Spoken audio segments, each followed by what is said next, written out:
विराजमान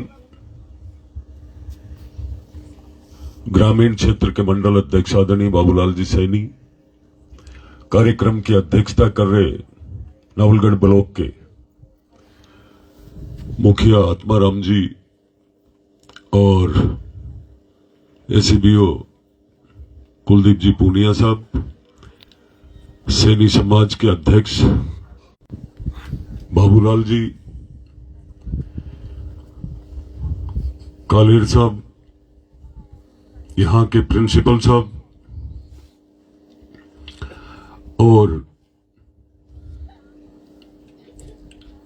आसपास से पधारे हुए सभी बड़े बुजुर्ग नौजवान साथी, मातृशक्ति, प्यारे बच्चों और ताऊजी, बार बार थे कह रहा सिरपाल जी भाई साहब, समाज के पूर्व अध्यक्ष भी विराजमान हैं, समाज के प्रमुख लोग बैठे हैं और सोनू जी, सारे युवा साथी, विजेंद्र जी, काफी लोग अपना समय, कीमती समय निकालकर दूर दूर से सिरपाल जी जैसे भाई साहब भी आते हैं। ये हम सब इन बच्चों के लिए, आने वाले जो पीढ़ी है उसके उज्जवल भविष्य के लिए हम जो प्रयास कर रहे हैं, सरकार कब क्या देती है, सिर्फ लेने वाले की ताकत चाहिए। लेने की इच्छा ही नहीं रखता हो, सरकार से लाने का प्रयास ही नहीं करते हो, तो कहां से मिलेगा। वहां कक्षा कक्ष की कोई कमी है, हालात बिल्डिंगों की खराब है, विद्यालयों की, तो भजनलाल जी ने निश्चित रूप से सबसे पहला काम यही किया है कि ज्यादा से ज्यादा बजट शिक्षा के क्षेत्र में बच्चों के उज्जवल भविष्य के लिए हम लगाएं। पर मैं सही कह रहा हूं ना। दूसरा, विभाग के यहां शमशा के अयन जैन पधारे हैं, मैं आप सबसे भी कहूंगा कि आपको अच्छे तरीके से ध्यानपूर्वक काम करवाना चाहिए। जो परंपरा पड़ी है पहले की, वो नवलगढ़ में नहीं चलेगी। एक भी ठेकेदार, मेरे के ठेकेदार हो, हम कल विधानसभा में शादियों में कई गांवों में गए तो मेरे साथ एक व्यक्ति बैठे थे, उन्होंने कहा कि नवलगढ़ में दोबारा सड़कों का टेंडर ये ठेकेदार तो नहीं लेंगे। क्या कारण है उसका? हम जहां भी जाते हैं वहां कह करके आते हैं, कोई भी गलत काम हो उखाड़ दो उसको। नियम के तहत, व्यवस्था के तहत गुणवत्तापूर्वक यदि काम हो रहा है तो आपको उसकी शिकायत की आवश्यकता नहीं है। यदि गलत थोड़ा सा भी दिख रहा है तो आप मुझे दो, सोशल मीडिया पे डालो, कोई शर्म नहीं है।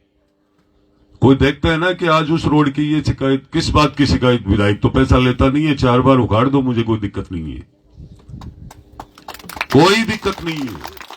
आज इस विद्यालय के भवन के लिए हम सब लोग खूब संख्या में बैठे हैं कि धूप में आप लोग भी आए हो, और ये बिल्डिंग, ये भविष्य का काम है, पीढ़ियों का काम है, और जब हम इसकी मजबूती से नींव रखेंगे, अच्छा काम करेंगे, तो मैं समझता हूं कि आने वाली पीढ़ी विकसित भारत का सपना 2047 का भी इससे पूरा कर सकती है।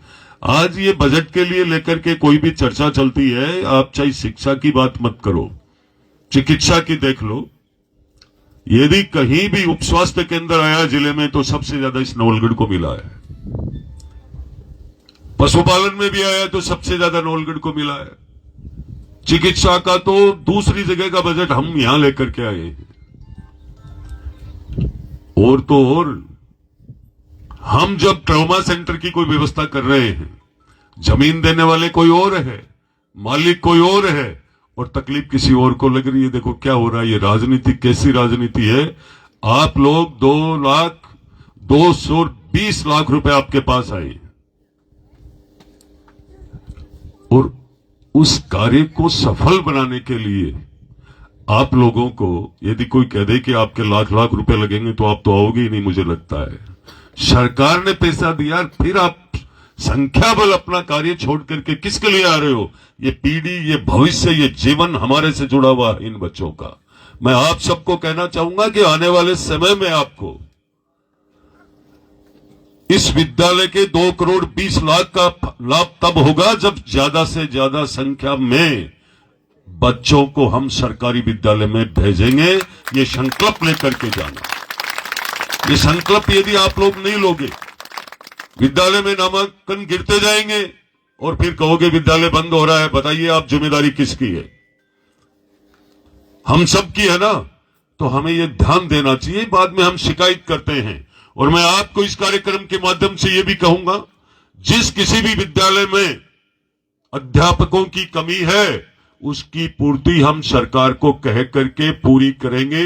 हम वही सीढ़ियां चढ़ते हैं सेक्रेटरीट की कि हम नवलगढ़ के अच्छा काम, जो नवलगढ़ जिस विकास के क्षेत्र में पिछड़ा हुआ है उसमें हम नवलगढ़ को आगे कैसे लाएं। और बजट के लिए 200 विधानसभा में हम बहुत आगे हैं, बहुत आगे हैं। आपके सड़क के लिए भी, आपके पीने के पानी की ट्यूबवेल, एक जमीन के लिए 10 बार घूमना पड़ा है। कितनी बड़ी बात है। ट्यूबवेल आपकी आयु ही पड़ी है, ऊपर से किलकिलाती गर्मी पड़ रही है, पर जमीन कौन देगा? हम ही तो देंगे। हम सबके सहयोग से विकास होगा।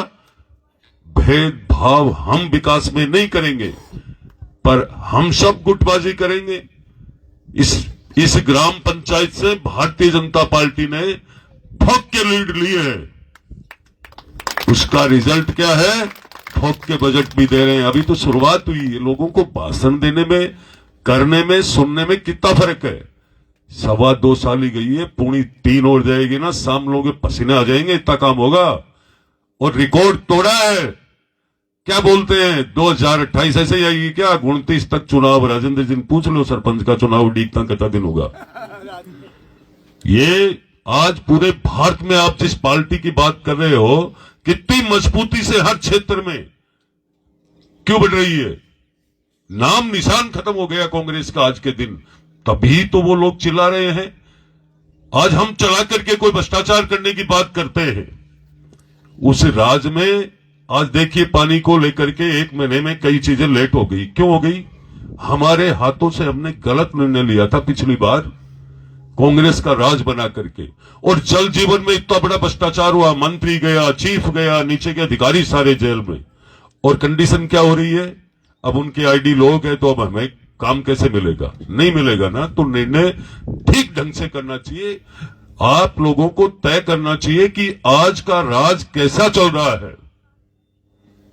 कोई आपको परेशान करने वाला नहीं है। मुझे इसी चौकीदारों की ढाणी के 3 बच्चे अभी 3 दिन पहले मेरे से मिलने गए थे। मैंने पूछा क्या महसूस करते हो? बोले हम शाम को 8 बजे आते हैं, और पहले हम आते थे तो ये लगता था कि कोई कैंपर हमें साथ ही नहीं ले जाए। आज हम सुकून से जाते हैं, सुकून से आते हैं। ये पहला विकास है। अब भ्रष्टाचार धीरे धीरे कम हो रहा है, बदमाशी खत्म होती जा रही है, हमारा भाईचारा और प्रेम बढ़ता जा रहा है। तो हम सबको ठीक ढंग से विकास के लिए सबको एकजुट रहना चाहिए।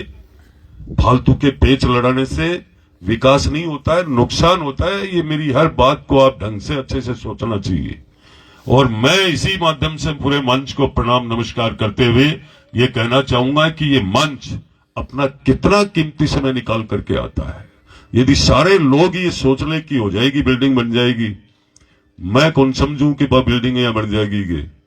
ठेकेदार इतने तेज और होशियार होते हैं। मारवाड़ी में कहते थे ना पहले कि ठेकेदार फरको करे, मजा करे, मजदूर जाता ले जावे, गुदड़ार आता ले आवे पूर। इनकी क्या कहानी थी कि ये अब इतने तेज हो चुके हैं, वो इसी में से सामान निकालते हैं।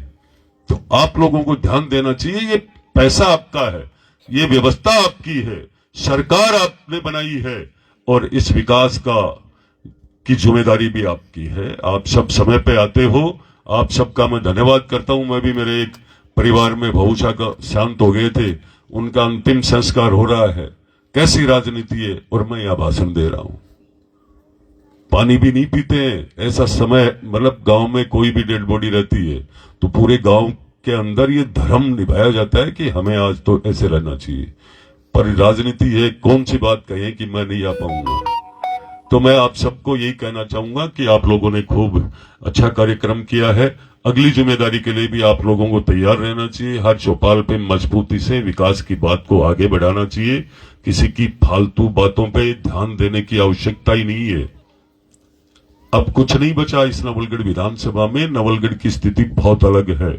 जो लोग छोटी छोटी बात करते थे, अभी तो 3.5 साल में कैब बर घरे बदलेगो, कितनी बार दिमाग चेंज होगो, बेरो ही कौन पड़ेगो। मैं आप सबका धन्यवाद करूंगा। जय हिंद, जय भारत, नमस्कार, राम राम सर।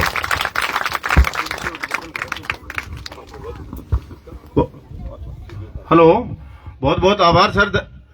अल्प समय में आपने हमें खूब सारी बातें बता दी।